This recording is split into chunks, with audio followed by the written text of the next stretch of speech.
Cordiais saudações, boa noite, assalamu alaikum. Este é o jornal da Hack TV. Vamos às notas para esta noite de segunda-feira.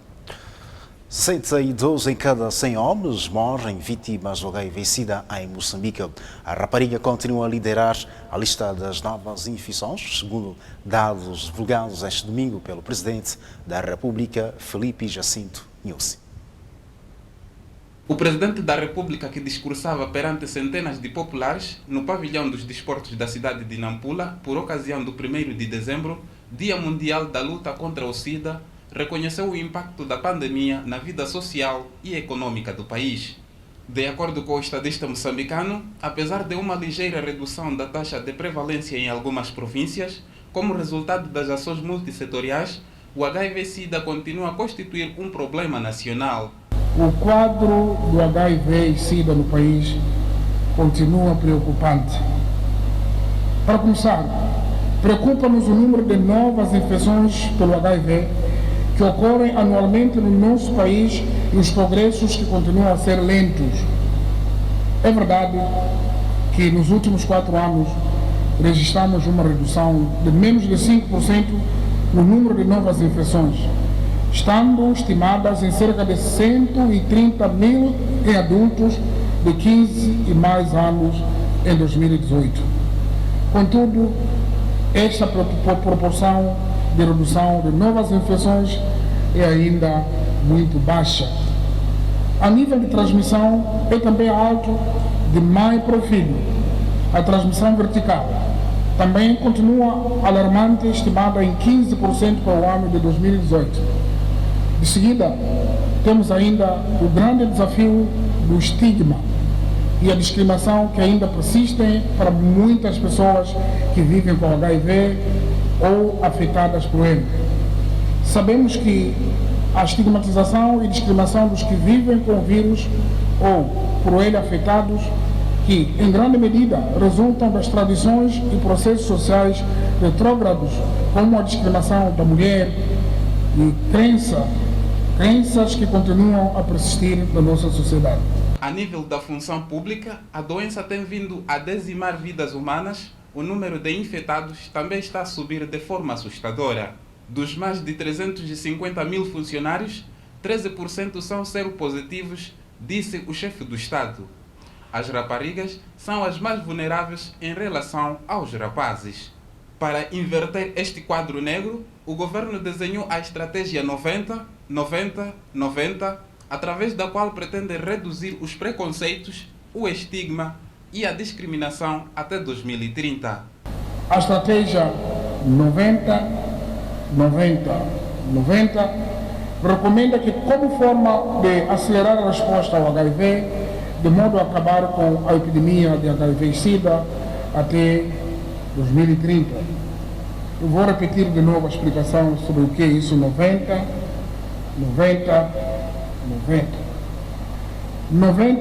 o primeiro 90% de todas as pessoas vivendo com HIV sejam diagnosticados através da expansão de serviços de aconselhamento e testagem.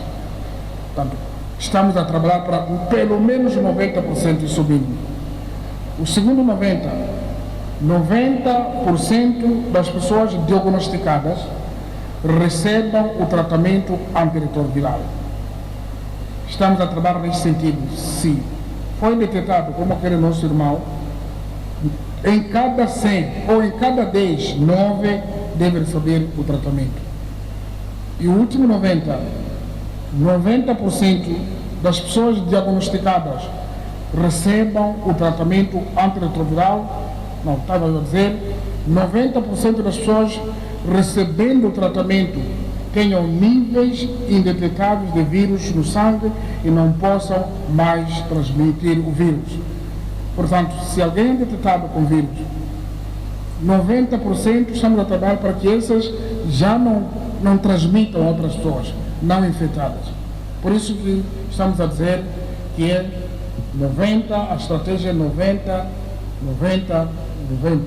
Filipe Jacinto Nyusi apela às lideranças locais a darem o seu máximo contributo nas ações de sensibilização comunitárias na luta contra este flagelo. O lema das celebrações deste ano reflete de forma inequívoca a nossa realidade em Moçambique e responsabiliza mais a comunidade.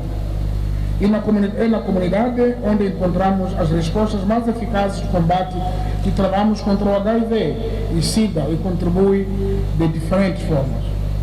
Quando falamos da comunidade, estamos a falar dos educadores de pares, aqueles que eu vi muito e visitei pavilhões ou na exposição ali embaixo, organizações de pessoas que vivem ou são afetadas pelo HIV. Existem muitas organizações, as pessoas que quebram o silêncio e dizem, são fundamentais e fazem parte das comunidades a que nos referimos, pessoas que injetam droga e trabalhadoras do sexo. Esses também fazem parte da comunidade porque sensibilizados ou eles consciencializados vão grandemente contribuir na luta contra o HIV e SIDA. Ativistas e conselheiros, líderes comunitários, agentes comunitários de saúde, organizações da sociedade civil, religiosas e comunitárias, entre outros. O aumento das unidades sanitárias com serviços de tratamento antirretroviral, introdução de novos métodos de tratamento são algumas das ações em curso no país. Este ano, o Dia Mundial de Luta contra a SIDA comemora-se sob o lema Comunidades fazem a diferença na resposta nacional ao HIV e SIDA. Ainda sobre notas de HIV e SIDA, o governo dos Estados Unidos e seus parceiros vão continuar a prestar uma especial atenção aos projetos de combate ao HIV e SIDA em Moçambique. O compromisso foi assumido em Nampula pelo embaixador dos Estados Unidos da América à luz das celebrações do Dia Mundial de Luta contra o SIDA. O diplomata recordou aos presentes dos vários projetos financiados pelo seu governo em Moçambique. O governo dos Estados Unidos tem vindo a trabalhar com o governo de Moçambique para salvar vidas há muitas décadas. Através do plano de emergência do presidente dos Estados Unidos para o alívio de SIDA, construímos unidades de saúde e armazéns de abastecimento de medicamentos em todo o país. Oferecemos formação e apoio a milhares de profissionais de saúde e asseguramos tratamento salva-vidas a mais de 1,5 milhões de moçambicanos. Muito tem sido alcançado graças à liderança produtiva da Comissão Nacional de SIDA e do Ministério da Saúde para adotar rapidamente políticas eficazes que aumentam o acesso e melhoram a qualidade do tratamento, especialmente a transição nacional para novos medicamentos mais eficazes e a distribuição de vários meses de medicamentos. Isto irá salvar muitas vidas. Ainda há mais para fazer e trabalhar. Apenas metade de pessoas infectadas estão em tratamento e muitas pessoas, especialmente homens e jovens, não sabem o seu estado. Nossas infecções acontecem diariamente. De fato, no final do dia de hoje, mais 410 moçambicanos serão infectados. Por muitos, o medo da discriminação e da exclusão impede-os de conhecerem o seu estado e procuram tratamento. Para Mirta Kaulardi, coordenadora residente das Nações Unidas, Moçambique e o continente africano em geral necessitam de definir melhores políticas por forma a reduzir a propagação da doença. O continente africano está ficando para trás, especialmente a África Austral. Muitas pessoas ainda não acessam os serviços sociais de saúde que tal urgentemente precisam. Precisamos continuar a caminhar ombro a ombro com essas pessoas e lembrar sempre que ninguém pode ter negado seus direitos. Por essa razão, a liderança política e os governos em todo o mundo estão hoje de mãos dadas para alcançar este objetivo comum. Um mundo em que nenhuma vida é perdida devido ao SIDA. Este ano, o tema do Dia Mundial de Luta contra o SIDA é Comunidades fazem a diferença na resposta nacional ao HIV e SIDA. A comunidade foi e continua sendo extremamente vital na promoção de uma resposta rápida à epidemia, oferecendo serviços que podem alcançar a todas e a todos. A comunidade deve ser o ator principal a lutar contra o estigma e contra a discriminação de pessoas vivendo com HIV. A erradicação do estigma é uma pré-condição para a erradicação do HIV e SIDA. Em Nampula, as celebrações do 1º de dezembro foram marcadas pela exposição de diferentes tipos de serviços, com destaque para ações de doação de sangue, aconselhamento em saúde, entre outros. A representante da Plataforma Nacional da Sociedade Civil para a Saúde e Direitos Humanos defende o maior investimento para as organizações comunitárias de base. Para Gilda Josias, Moçambique ainda tem muitos desafios para o alcance das metas da mitigação do da chamada doença do século. Reconhecemos os esforços que são empreendidos pelo governo e parceiros de cooperação, mas sentimos que ainda há muito por se fazer para reverter o quadro da epidemia. A sociedade civil sempre esteve na vanguarda da resposta, mesmo antes de uma resposta bem estruturada do governo, pelo que os compromissos do governo na resposta ao HIV e SIDA devem ter maior impacto nas comunidades. Em dezembro de 2018, a avaliação do meio termo do PN mostrou que o país ainda tem desafios para o alcance das metas. Se reconhecemos que a comunidade faz a diferença na resposta nacional ao HIV-SIDA, urge a necessidade de maiores investimentos nas organizações de base comunitária para dar o seu maior contributo nas ações de prevenção combinada do HIV, cuidados e tratamento e na luta contra o estigma e discriminação. Olhando a nossa realidade, hoje temos uma parte considerável da população economicamente ativa infectada em Moçambique. Há uma necessidade urgente de unirmos e alargarmos forças e, mais uma vez, aqui a comunidade pode fazer a diferença. Gostaria de citar uma passagem do discurso da Vossa Excelência, proferida a 1 de dezembro de 2015, que continua atual. A nossa preocupação incide particularmente pela taxa elevada da seroprevalência no seio das raparigas, que é 3 vezes mais alta que nos rapazes. O novo plano estratégico de combate ao HIV-SIDA que aprovamos vai orientar os nossos esforços no combate a esta pandemia e redução de novas infecções.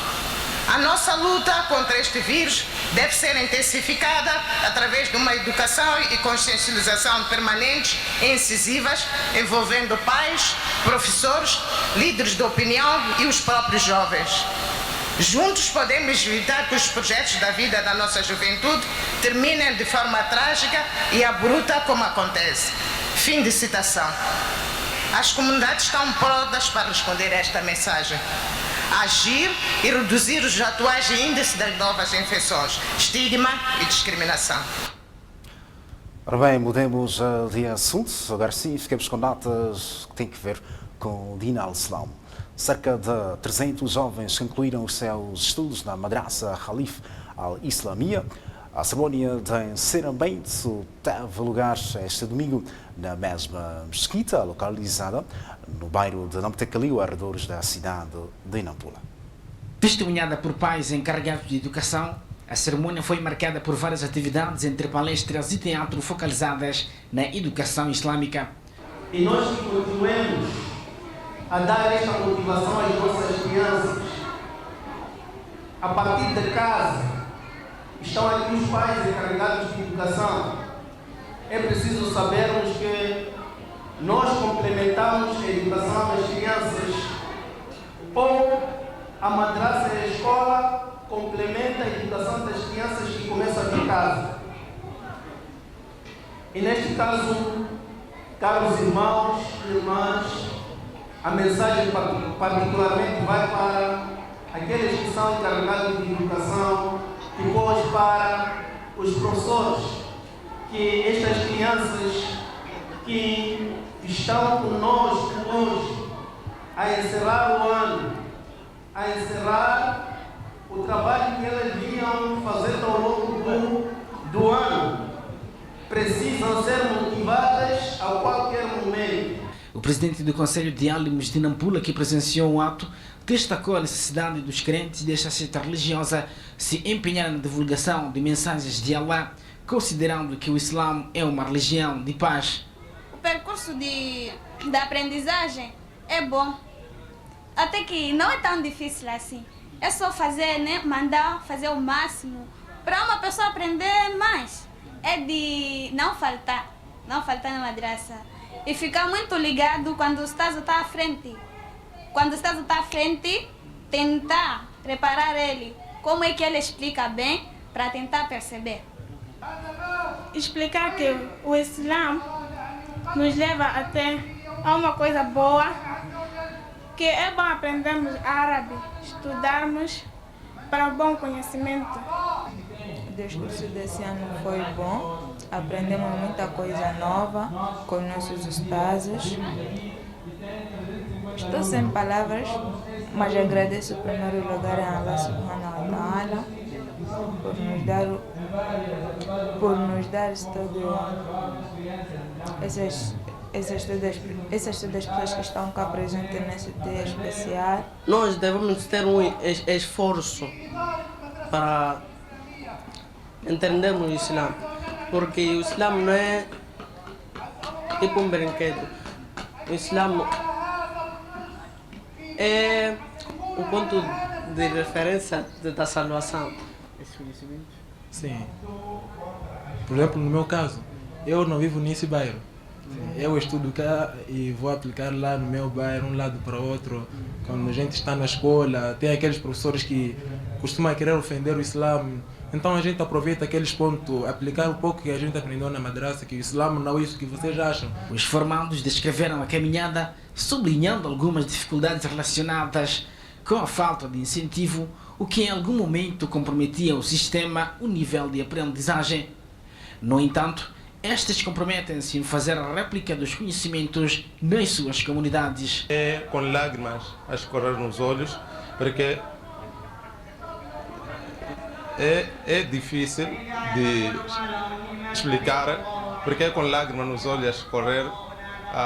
Eu, por exemplo, estou aqui há 7 anos a ensinar, mas nunca tive uma mão forte. Mas, alhamdulillah, tenho de sair de casa para vir ensinar esse dino de Allah subhanahu wa ta'ala. Esta é a 12ª cerimônia de graduação da Madrasa Khalif al-Islamia. Ora bem, cerca de 300 jovens concluíram seus estudos na Madrasa Khalifa al-Islamia, portanto, nas redondezas da cidade de Nampula. Estamos a falar do bairro de Namtekeliwa. Enquanto isso, a Madrasa Amar, na cidade de Nampula, encerrou este domingo o ano letivo 2019, pedindo apoio moral, material e financeiro para o seu normal funcionamento. Na Madrasa Amar, o ano letivo que findou este domingo foi marcado pela graduação de cerca de 227 alunos de ambos sexos. O diretor deste centro de ensino islâmico lamentou a falta de cultura de pagamento das contribuições por parte de alguns pais encarregados de educação. Muitas das pessoas não valorizam o din, não valorizam as escolas islâmicas, as vulgarmente chamadas madras.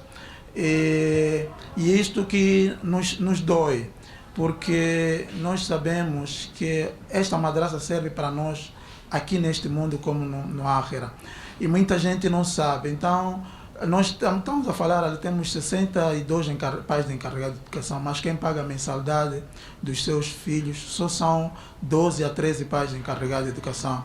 Então, esta era a maneira de alertar, porque se os pais pelo menos contribuíssem com aquilo que eles têm, ou o seu dever, então a madrasa não seria assim muito prejudicada, porque nós temos que pagar os professores e temos que recorrer aos fundos da mesquita para fazer o pagamento dos professores. E esse valor é muito mísero, como eu disse, é um valor muito insignificante para pagar um professor. Nesta cerimônia, as lamentações não só vinham por parte da direção, mas também dos próprios estudantes. O processo do ensino do DIN em Moçambique é de difícil materialização, pois o vosso serviço não é remunerado. Às vezes é mal interpretado e tampouco as pessoas o valorizam. Apesar disso não se desencorajam. Somente Allah integralmente irá vos pagar no Ákhira. Para além dos pais encarregados de educação, A cerimônia contou com a destacada personalidades. A Madrasa Darul Hamdia da Associação Muçulmana de Nampula graduou este domingo 4 estudantes com o primeiro nível de memorização do Nobre Coran. Trata-se de estudantes com idades compreendidas entre 13 e 15 anos que levaram cerca de 3 anos para concluírem a memorização do Nobre Coran. Falando aos presentes, o diretor e fundador da madraça considerou que os 4 graduados mostraram um empenho assinalável, tendo ao longo de 3 anos conseguido concluir a memorização dos 30 juzes que compõem o Sagrado Alcorão, uma tarefa de extrema importância e bastante complexa.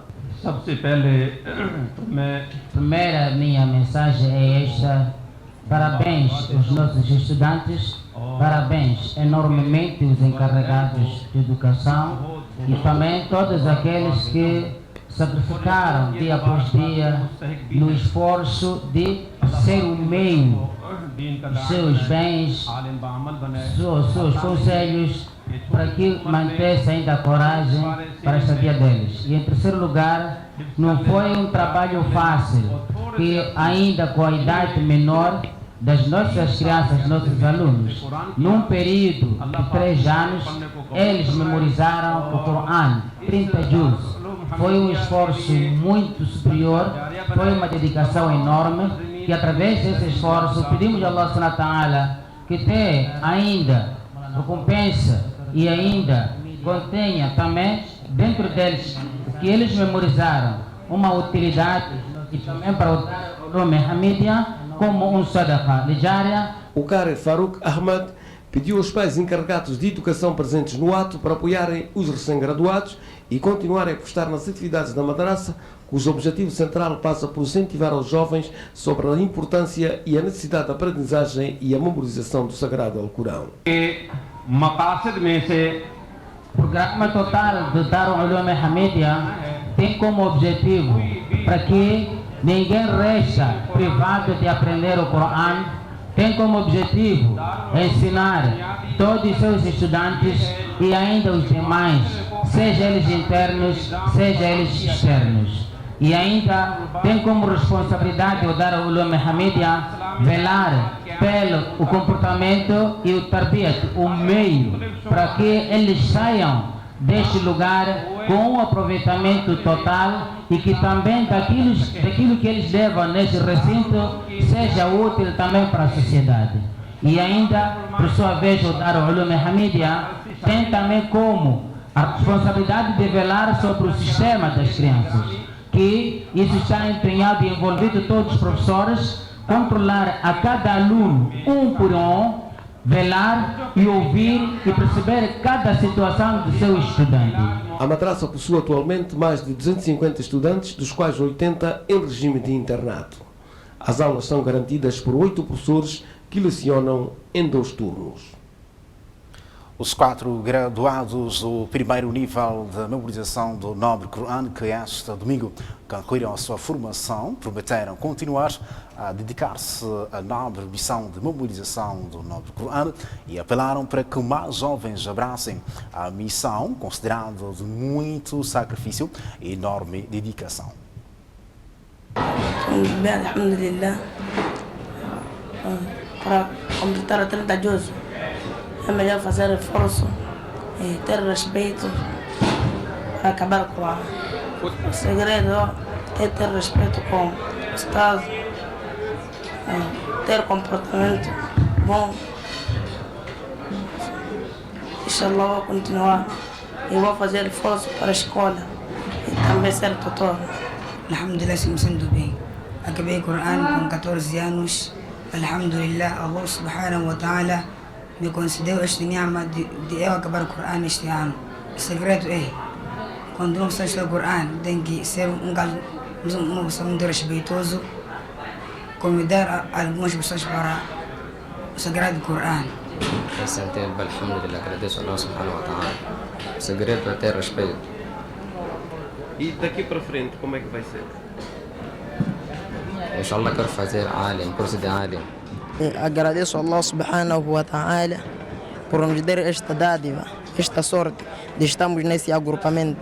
e mando bênção para o nosso profeta Muhammad sallallahu alaihi wasallam com sua família. E agradeço a Allah subhanahu wa ta'ala por ter nos ajudar e conseguir esse nosso curso. E para conseguir esse nosso curso precisa muito esforço. Para conseguir esse curso precisa muito respeito.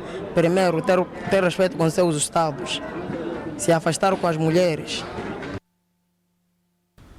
O Maulana Abdul Qadir da província da Zambésia, que esteve presente na cerimónia de graduação dos 4 estudantes da Madrasa Darul Uloom Hamidia, aconselhou os jovens a continuar a dedicar-se à nobre missão e absterem-se de enveredar por comportamentos desviantes. O Maulana Abdul Qadir, que falava à margem da cerimónia de graduação dos 4 estudantes, referiu que a memorização do Sagrado Alcorão constitui uma tarefa de extrema importância e a sua manutenção exige a observância de certos cuidados relacionados com o comportamento que se deve assumir ao nível da sociedade. Deixo conselho para os graduados, para eles continuarem com a sua missão e também não pararem por aqui, mas sim darem o convite, convidar aos outros para o mesmo. Esta é a primeira missão. A segunda missão é de fazer-se ver na sociedade que nós graduamos. Então não é somente ficarmos assim, mas sim é para o povo também saber e dar a sua continuidade. 2. Ser exemplar na sociedade, não ser misturados com os outros. Até por começar a procurar quem graduou, quem não graduou. Onde ele passar, cada um saber que afinal de contas o graduado é. A fonte exortou os pais encarregados de educação para continuar a prestar uma maior atenção ao dia a dia dos recém-graduados, para que não possam ser tentados a enverdar por caminhos que não vão ao encontro dos objetivos da memorização do livro sagrado. Na sociedade para eles é preciso incentivar a eles. Incentivar a eles é de sempre quando encontra com eles, então motivar a eles, não desmotivar a eles. Então desmotivar a eles é essa situação que as pessoas ainda falam, vocês aprenderam o Corão, mas o que valeu para vós? Isso é desmotivar. Agora motivar para eles, a eles é de explicar a eles, olha, nós ficamos bastante, vocês graduaram e contem conosco. Então, onde uma pessoa diz conta comigo, então ele vai se motivar. O Maulana Abdul Qadir apelou a todos que professam a religião islâmica para se precaverem das tentações mundanas e passarem a praticar ações que poderão ajudar no dia do juízo final. A Ordem dos Enfermeiros de Moçambique reuniu-se esta segunda-feira em Maputo, na sua primeira Conferência Nacional para o debate da situação da saúde materno-infantil no país. A abertura do evento foi dirigida pelo Vice-Ministro da Saúde, Leopoldo da Costa. Na ocasião, o governante considerou haver necessidade de empreender esforços em todas as áreas do setor da saúde, com vista a eliminar a mortalidade materno-infantil que se registra com alguma incidência nas unidades sanitárias. Portanto, apesar de todo este esforço, a mortalidade materna e neonatal no país continua a ser um sério problema de saúde pública, colocando no setor o desafio de constantemente encontrarmos o melhor caminho para evitá-la ou reduzi-la. O nosso setor, o Ministério da Saúde, tem uma expressiva responsabilidade no controle da mortalidade associada a fatores intra-hospitalares, as chamadas mortes evitáveis dentro do Serviço Nacional de Saúde. O atraso da mulher em procurar os serviços de saúde deve ser compensado com uma resposta eficiente, traduzida na rapidez em tomar decisões certas no momento certo, na mobilização de recursos materiais e tecnológicos, na criação de condições de trabalho, de forma a garantir cuidados seguros com a qualidade necessária. De acordo com dados do último censo, o país registra anualmente cerca de 450 óbitos em cada 1000 nascimentos. Dados do último censo de 2017, 450. Exatamente, Vamos para a final. Sem nenhuma X vídeos. Que ainda se revela um desafio do Ministério da Saúde, não obstante os esforços que viemos fazendo para a redução da mortalidade. Em termos de mortalidade infantil neonatal, estamos em 30 problemas X vivos, também ainda é considerado ligeiramente elevado para os padrões internacionais. E olhando para os últimos 5 anos para cá, houve alguma evolução? Houve evolução na redução da mortalidade materna. O encontro de um dia decorre sob o lema Otimização da contribuição da enfermagem para a redução da mortalidade materna e neonatal no contexto nacional. A Escola Superior de Ciências Náuticas, uma instituição de ensino superior sob tutela do Ministério dos Transportes e Comunicações, lançou esta segunda-feira para o mercado de trabalho um total de 115 profissionais das especialidades de navegação marítima, direito marítimo e gestão portuária. A cerimónia de encerramento foi orientada pelo Ministro dos Transportes e Comunicações, que desafiou a instituição a relançar a formação completa de oficiais da Marinha Mercante para atender às necessidades do país em face dos desenvolvimentos tecnológicos que se registram nos últimos tempos. Modernização dos portos, a intensificação das atividades petrolíferas, offshore, exportação de carvão, areias pesadas, entre outros empreendimentos, vão intensificar a necessidade de logística, do reabastecimento e gestão das operações, nas instalações de produção, de transporte de mercadorias, entre outras operações, aumentando exponencialmente a necessidade e a procura de profissionais da Marinha altamente qualificados. Estes projetos que o país está a implementar de forma decisiva devem ser vistos pela direção desta escola e por todos os intervenientes no processo de formação de marítimos, com uma oportunidade para o estabelecimento de parcerias para superar os constrangimentos com que a escola se depara atualmente, essencialmente a problemática da disponibilidade de equipamentos, como simuladores e unidades flutuantes, para completar a formação dos cadetes da Escola Náutica. Por seu turno, a diretora daquele estabelecimento de ensino superior referiu que a sua instituição encontra-se atualmente focada na busca de oportunidades com vista à obtenção de tempo de mar requerido para a certificação através de parcerias estratégicas com outras instituições que operam no ramo dos transportes e comunicações. Nessa perspectiva, o esforço da escola está centrado na busca de oportunidades de embarque com vista à obtenção do tempo de mar requerido à certificação através de parcerias estratégicas e inteligentes. Queremos, com efeito, referir a parceria com instituições do setor dos transportes e comunicações, como o INAINA, a Transmarítima e a Hemodraga, para efeitos de indução à atividade do oficialato. Igualmente, fazemos menção à parceria com a P&O Maritime, que está a levar a cabo desde 2016 um programa de cadetes envolvendo 23 cadetes, dos quais 6 já reúnem requisitos necessários à certificação como oficiais chefes de quarto. Estes juntam-se a outros 15 que, a título individual, obtiveram chances de embarque. Num outro desenvolvimento, o Ministro dos Transportes e Comunicações anunciou o arranque do projeto de revitalização da cabotagem marítima no país, previsto para o primeiro trimestre do próximo ano.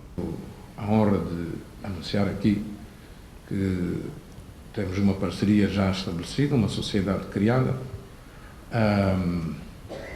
com a Transmarítima e uma empresa francesa, e se tudo correr bem, que acredito que vai, não há como, neste momento em que se encontra o processo, descarrilar.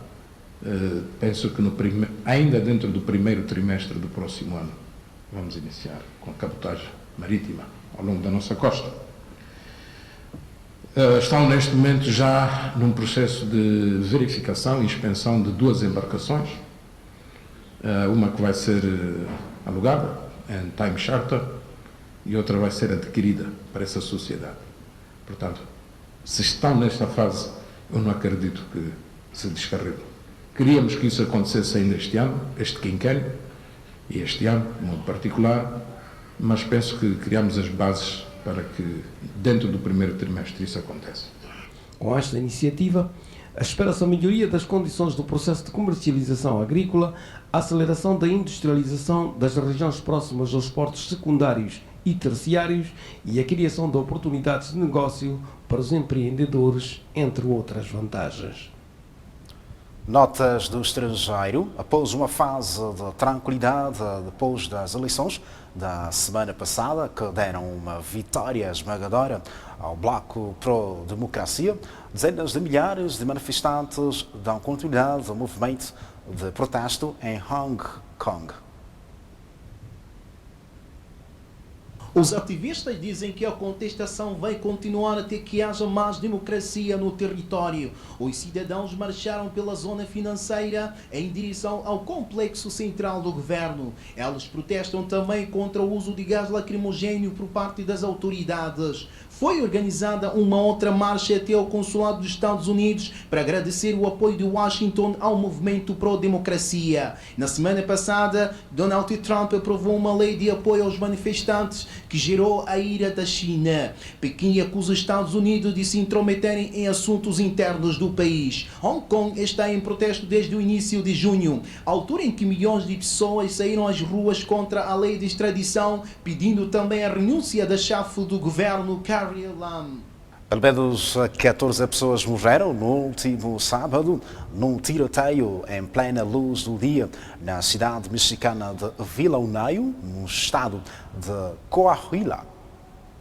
Segundo as informações divulgadas pelo governador deste estado do norte de México, próximo da fronteira com os Estados Unidos, o tiroteio entre polícia e alegados traficantes fortemente armados começou por volta do meio-dia e demorou cerca de 1 hora. Já durante a madrugada, outros 7 atiradores foram mortos pela polícia. As autoridades acreditam que o ataque foi organizado pelo Cartel do Noroeste. Há 4 polícias entre os mortos e vários trabalhadores municipais desaparecidos.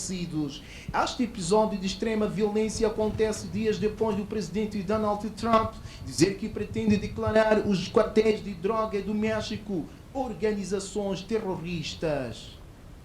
Graças pela audiência dispensada, continuação de uma noite feliz. Não deixe de acompanhar a RAC TV. Daqui a pouco abrimos o ativo para o programa Opinião Jurídica. Boa noite, assalamu alaikum, fique bem, até a próxima.